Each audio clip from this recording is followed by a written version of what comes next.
Welcome to the only podcast for piano teachers just starting out, Piano Teacher Primer. My name is Angela Toon.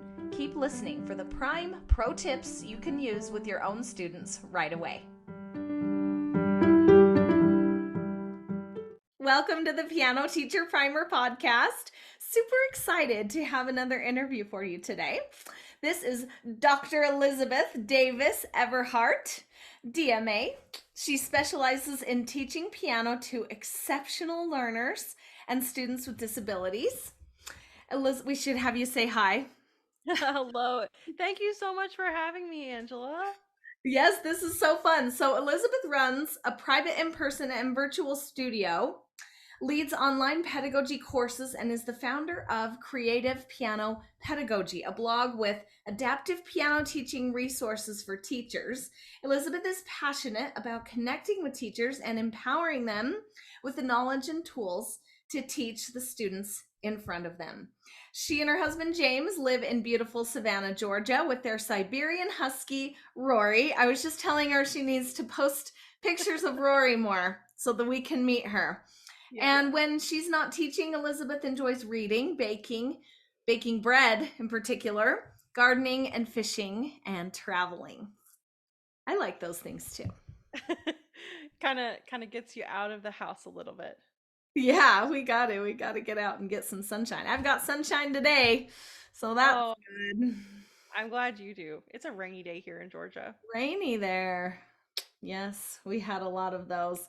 Well, as we do on the Piano Teacher Primer podcast, we love to hear how people started teaching and how you got your start. So tell us. Well, I love hearing those journeys too. And as I've listened to your podcast, it's so cool to hear how music has fit into the lives of different teachers. And I have enjoyed learning about those journeys too. Mine started at age 3. And I was a very, very rambunctious 3-year-old with very severe ADHD. So I had been to multiple therapies and doctors, and late 80s, early 90s, this research was kind of new. So were they even diagnosing girls at that time? They were, and the whole solution was try Ritalin. So it was all like, try this, and if that doesn't work, we don't really know what to do with you. So I was one of those kids that it did not work. It actually made me much more hyper and drove me up the wall. And my poor parents, I was their firstborn. They were like, what is going on with this kid? So, my mother was a really good piano teacher and she played in churches, excellent pianist. And so I grew up surrounded by music, but I had all of this energy. And I think a lot of us probably, I don't know when our first memories start. I think that's kind of an interesting thing too. But I have memories of at that age trying to sit still. That's one of my memories. It's just trying to sit still because I had so much energy and my poor little body just wouldn't cooperate. And finally, my parents were talking, and one of the doctors said, what can we do to give Elizabeth something to do with her fingers to keep her very busy? And my dad looked at my mom, and my mom said, no, I can't do it. I cannot teach her piano because she's my daughter, and I just don't know if that's going to go well. But my mom started teaching me a little each day. And since I was at home with her, she would just bring me to the piano. And my mom said it was like a switch in my brain flipped. And I became so focused, even at such a young age, and so interested. And my fingers just figured out what to do. And it's like I felt very calm and focused when I was doing this thing. And so I just totally and completely fell in love with the piano. And I have memories at age 3 and age 4 going throughout the house to find my mom and drag her to the piano. And I would say, more songs now, please. And I would just beg her to show me more music because I loved it so much. And so that just kind of sparked the flame, I guess, of love for music, and it just kept going. And I ended up studying some other instruments as well, violin and organ. But piano has been the thing that I've loved. And I don't remember in preparing for this podcast, I was thinking, when did I decide I wanted to become a piano instructor, a piano teacher? I don't remember when I made that decision, but I know around age 10, 11, I thought, this is what I want to do. I want to do something with music because it's so powerful. And I even remember at that young age thinking, this is really beautiful. And I wonder if I could share that with others. So I guess that's kind of how I got started. So the thought was there before you actually started teaching. You're like, Yes. music is Well, the and I had some wonderful teachers. Um, my mom was my teacher for a long time until I was about 10. So for 7 years, from 3 to 10. And she did a great job. I mean, I got a doctorate, so she did a great job. amazing. I tried And teaching my kids and I started them all, and then you need to go to another teacher because you're not listening and to me anymore. well, and for my mom, I think she kind of thought maybe I could learn more from somebody else because she was like, "Wow, you're playing, advanced classical repertoire. We need to find somebody who specializes in this." And so she kept teaching me ear training and hymn playing, and we still play duets together. Even when we're together for Christmas or holidays or when I'm visiting, we'll pull out Sleigh Ride or some of our favorites, and we still love. So I love that I can still share that with my mom. Um, but yes, I think that thought was there many years before I started teaching piano. Yeah. So when was your first actual student? My first student, I was 17 and I was a college freshman. Oh, yeah. So my college piano professor started like a mentorship program for young teachers. And so he was like, okay, Elizabeth, I have a kindergarten student and we're going to teach her together. And so, and this was before my first pedagogy course. I didn't even take a pedagogy course, I think my second year in college. So I was just starting, I had no idea. I was like, Dr. McElwain, that was his name. I was like, I don't know what to do. I've never had a class in this. I'm 17 years old. And he was like, well, you've seen me teach, you've seen lots of teachers. So we're going to go through it together. And that was a terrifying experience for me because I didn't want to mess up this kid's experience. Hmm. I didn't want to be the one to like teach something wrong. But Dr. McElwain was an amazing mentor. My mom helped me. I had tons of people I could ask, what do you do for this? So I taught this little girl, I think her name was Grace, all those years ago, together with my mentor. And that just sort of, she was my first student. Did your mom teach other kids? Yes, she had a full studio my entire Okay. childhood. And I mean, what a great thing to hear like amazing classical music and hymns and Christmas music being played throughout our house. Mhm. And I actually did get in trouble for a few things I did during her lessons. And the one I remember, she was teaching the famous minuet in G major. And da da da da da dum bum bum. And she had a student who was kind of struggling with the B section. And I remember, I think I was 4 or 5, and I usually wore my little like headphones with my Walkman and colored or like read books. But I Wow. came in and I remember saying, "Excuse me, that is the wrong note." And my mom was like, "Okay, she can't be home when I'm teaching piano anymore because this was a 20-year-old and you're 4. This can't happen." So, so uh, I know enough to know I had that note heard is wrong. I had heard that piece a number of times and I guess kind of humming it along, but my poor mother, her face was like all shades of red and purple. That is hilarious. That is such a cute story. But definitely a love for music in our home, and Yeah. I just wanted to share it. That's so awesome. So were you a pedagogy major in college? I was a music ed major actually, Music and ed? yep, and so I did music ed with a minor in piano and then a minor in organ. Oh, that's Um, awesome.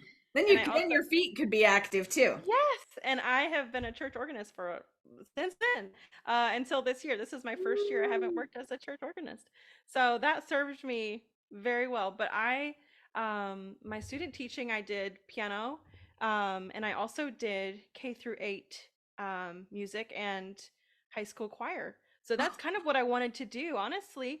I had an amazing mentor who was a music educator at a huge school near me, and so I would go observe her while I was in college, and I started accompanying her choirs, and they were so artistically beautiful in their singing and even at the young ages of the groups. So that enticed me into creating a lot of musicality in young children.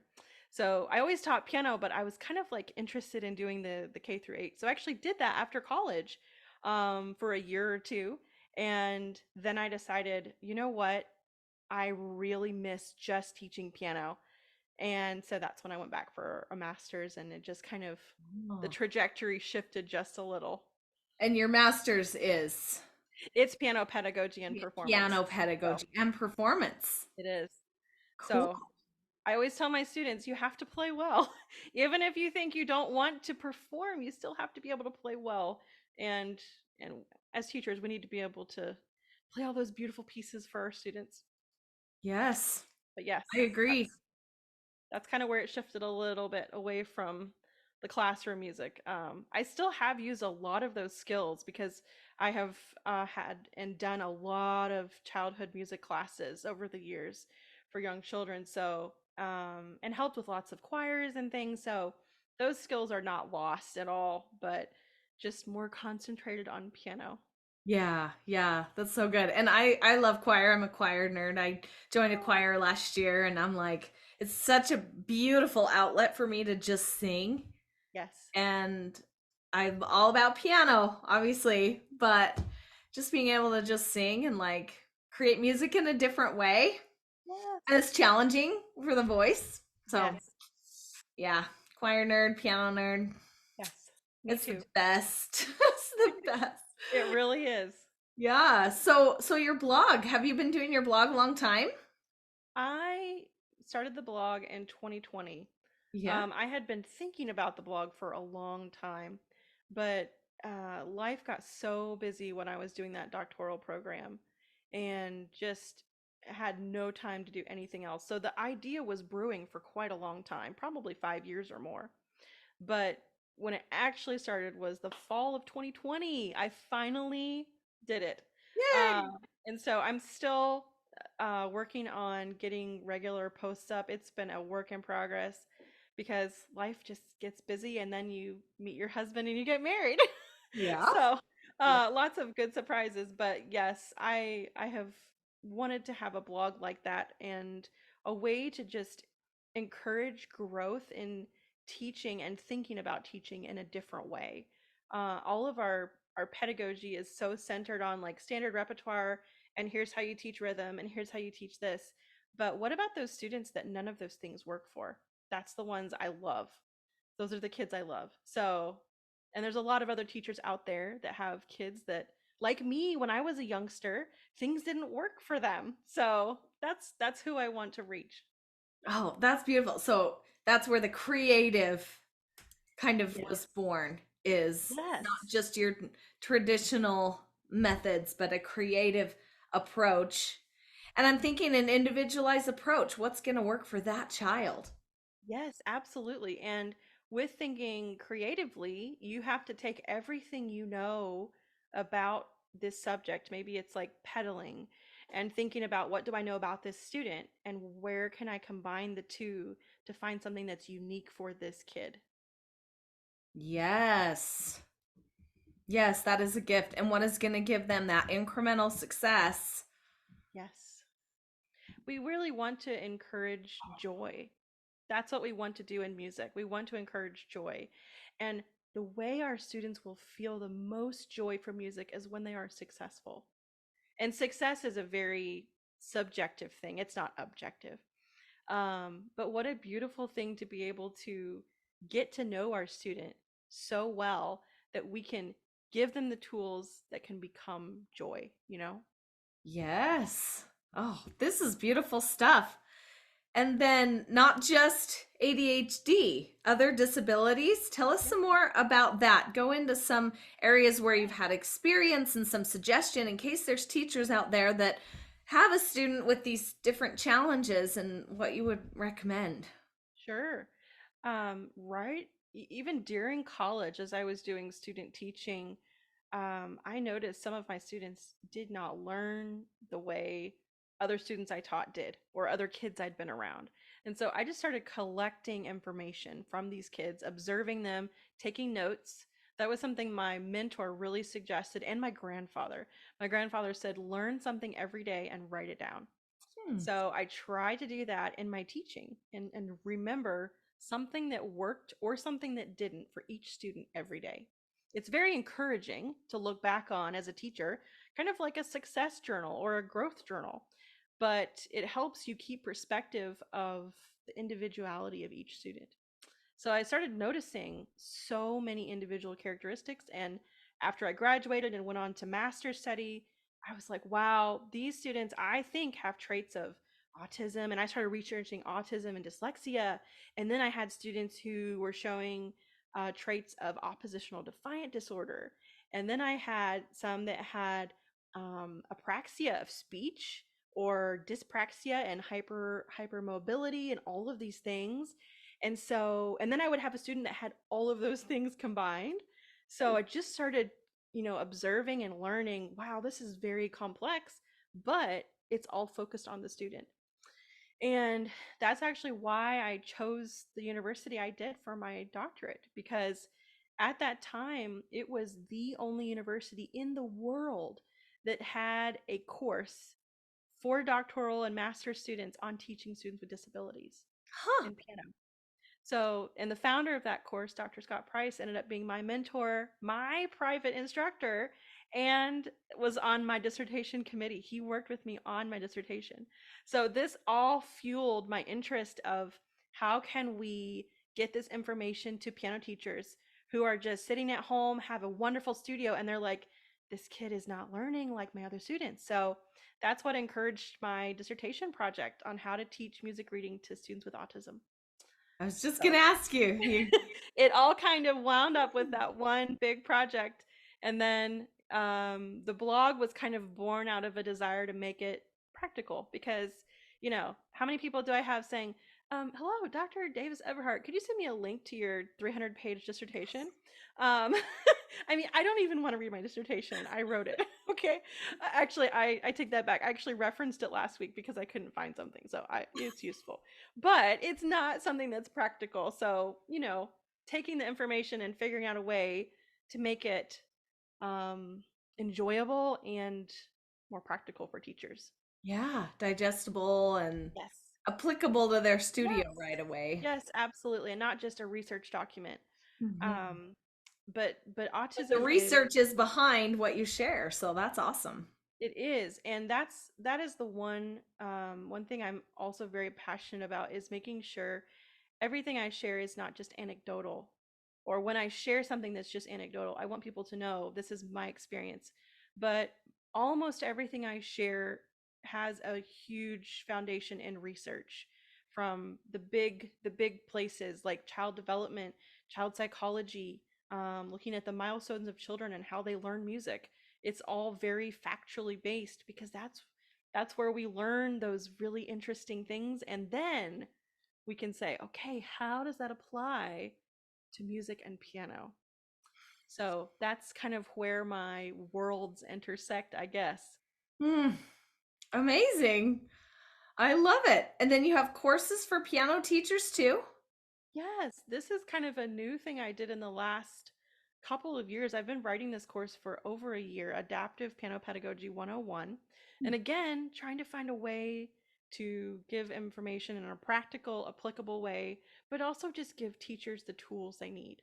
Because teachers don't need just statistics on how many kids are diagnosed with autism. It's a lot, but they don't need that.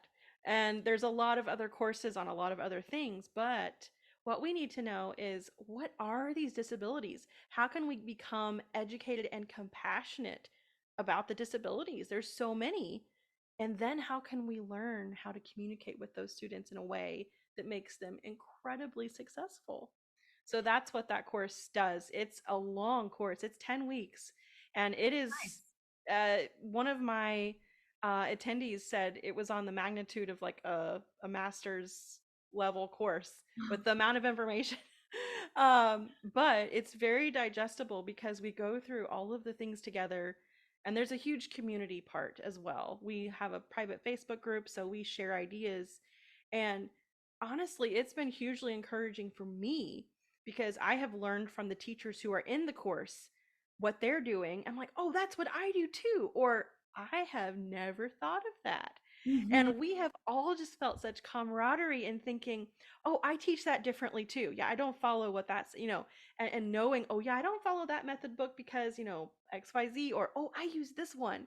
Like, what an amazing way in a safe place to share, to grow, and just such grace between the teachers and kindness, and just all out of a desire to teach kids who are often misunderstood.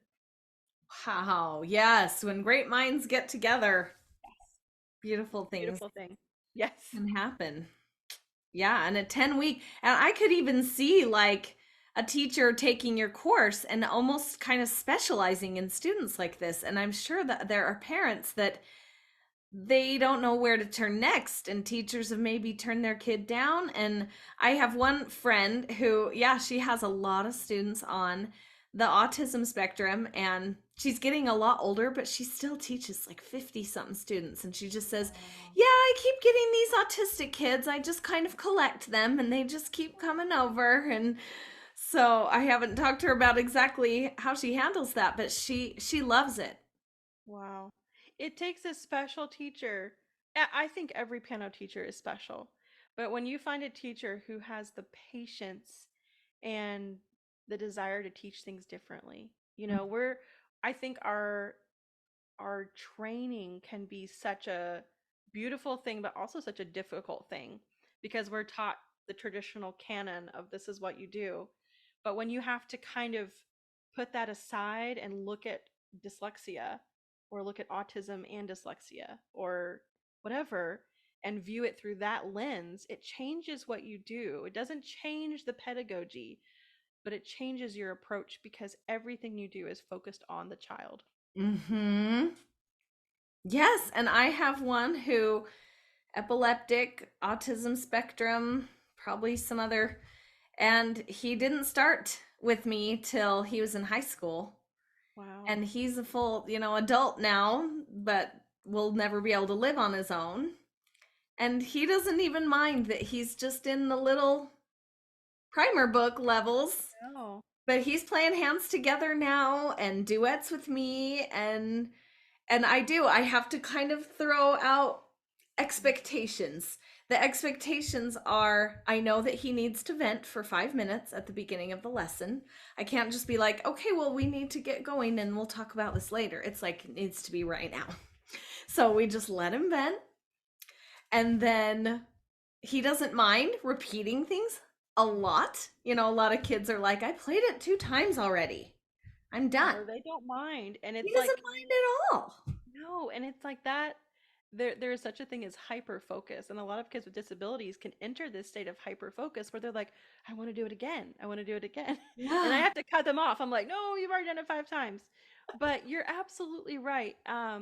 There's so many different theories out there and opinions, but I approach each lesson with absolutely no expectations. My only expectation is to see what happens, see what we can get done. It is 99% of the time more than I think we can accomplish. Hmm. I had I've been so surprised. I love that. And I have a new student. I just started in the fall, and his first lesson with me, he couldn't find middle C. I knew he'd had some lessons before, but I was a little uncertain as to exactly what he studied, and he wasn't able to tell me. So we just started improvising together. And then the next week, we're a little more comfortable with each other. We've gotten to know each other a little bit. So we're improvising some more to just see what he can do with his fingers. And he plays a B major scale. I was like, oh, where did you learn that pattern? And he was like, well, it's so easy: white, two black, white, three black, white. So he gives me the color combination of the keys for the B major scale. And I was like, well, do you know any others? And he didn't know at all what they were called. He had no idea it was a scale, but in his mind, it was just white, two black, white, three black, one, So and I'm those singing along to. patterns Yeah, so it's like he stuck out knew to him. so much more than he thought he knew.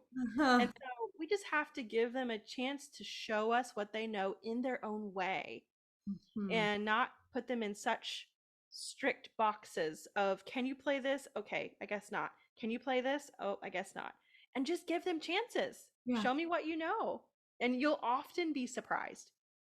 And I'm sure that you probably use that pattern language to show Yes, him everything in a different way. You're not going to be pointing to the notes as much. You're going to be showing him patterns on the he is. keyboard every time. Yes, he's starting to learn to correlate on the staff, and he actually reads very well on the staff. Probably better than correlating like A, B, C, D, E, F, G, which is interesting. He just does very well with spaces and lines. I think he loves shapes, so that kind of is some kind of geometry to him, like the shapes and correlating them. His mind is so brilliant. So it's fun to figure out what he knows and let him show me, because if you allow your students with disabilities, they will teach you a lot. You just have to be willing. And then that joy, that is the goal, is Yes. that they are having fun creating music. Yes. And they're often capable of so much more than we can ever know. They're brilliant. We just have to give them the creative space and the flexibility to learn. That is so beautiful. I love that. This is so inspiring. Oh my gosh. I love it so much and different than anybody I've had on. So I just love that too. I love just offering my listeners like just such different approaches to teaching. And chances are you're going to get a child that is going to be Oh, have some yeah. special challenges. And so this Absolutely. is some I mean, resources. even if you just have a squirmy kid, if you can just look up some of the things about ADHD and learn, okay, this is how they learn. Or if you have a child who is having trouble reading music, or, pull out that colorful overlay and teach them as if you think they might have some dyslexic traits. Go ahead and use the principles, because it's not like you are diagnosing them. You're just going to use those principles. And chances are it will work. It really will. That is so awesome. Well, let's lead into your top three tips for Yes. beginning teachers. This was a hard question, Angela, but it really made me think. So I loved that you asked me this question. So my top 3 tips for beginning teachers, the first one is just observe. Keep notes on your teaching. Observe what works and what doesn't. Which areas of the lesson did the student have the most questions about your instructions? Which instructions did you have to repeat? Hone the way you give instructions at the piano to make it very succinct and clear. Are you allowing your student enough time at the piano to play and learn and discover, rather than you talking the whole time? And keep the student's attention level as your guide. Are they engaged, bored, overwhelmed? So observe. And then teach to the student. That's the second one. Remember that you are not teaching repertoire. You're not teaching Debussy, Faber, Gershwin. You're teaching a child, a student right in front of you. So you need to keep them at the center, not the repertoire and not anything else. Keep their abilities and needs at the center of everything you do. There's The a last one is Francis Clark quote, yes. isn't there, that goes right along with that we first teach the child, then we teach music, and third, in that order, we teach piano. That's exactly right. That is exactly right. And the last tip I would give is just to continually learn. Students are the best teachers if we can learn with them from them. And then in turn, a teacher who is a continual student is the best teacher. So if you continue to learn, and it's not that you have to research absolutely everything or be an expert in everything, but if something comes up that puzzles you, look it up, ask someone, and just be very curious. A good teacher is a curious teacher. That is so perfect. Oh my gosh, I love that. And then yeah, there's so much available to learn how to improve your piano teaching now. There's no Yeah. excuses, people. There's no excuses. I mean, if anything, we probably have too much information, right? Yeah. But dig into what is curious to you right now, and that's a good place to start. Mm. Yeah, following that natural curiosity that you have, and that will guide you to the resources you can seek out and the information that you Yes. need. And I was interested when you kind of corrected yourself, learning with your students, learning from your students. It's learning with them and from them. Yes. I think, and learning for them. Yes. We're never complete in the learning process, and that's not a discouraging thing. It sounds as discouraging, but it's really an encouraging thing because we're all students in some way. I'm a student of sourdough right now. I'm learning to bake sourdough. So that's Yum. my thing I'm learning. And my students are in learning processes of their own. So if we can always stay a learner, I think we'll always relate well to our students. Yes, yes. And you mentioned organ. I'm a newbie organist. Oh, yay! That's wonderful. I guess a couple of years ago I started lessons and my teacher moved, so I'm just kind of figuring it out on Oh, my own, but she gave me all the because I wanted to learn it the right way, and I really do relate to my students more by being a beginner yes. in that. So yeah, I could go on and on about that, but well, tell me then your blog, tell me how people can find your blog. I'll link it for sure. Yes. So my website is elizabethdavispiano.com, and that has my blog. You can also find it on Instagram and Facebook at Creative Piano Pedagogy. And that has information about courses and the weekly teaching tips and sometimes glimpses of my dog or my students. But More of that. yes. So that's where you can find me. Yay! Elizabeth, thank you so much. I really appreciate it for what I learned for my own studio. And I'm excited to dive into your blog too and look up different other challenges that I have in my studio and how I can solve them better and meet the needs of the students better.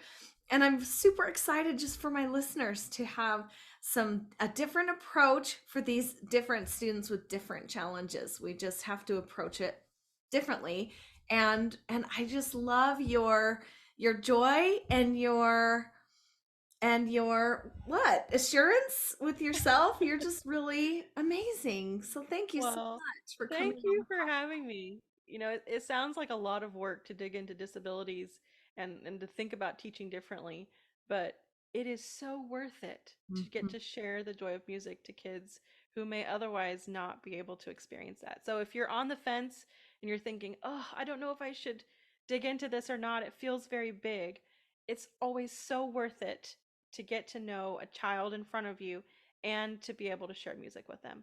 Yeah, to feel empowered to know what to do for Yes. that child. Thank Yes. you so much. I 100% agree. Well, thank you for having me. Before you go, a quick note. Your dedication to piano education is keeping the music alive. If you have found value in our conversation, please leave a rating or a review and share it with a fellow piano teacher. Together, we're changing the world, one student at a time. Until next week, play on.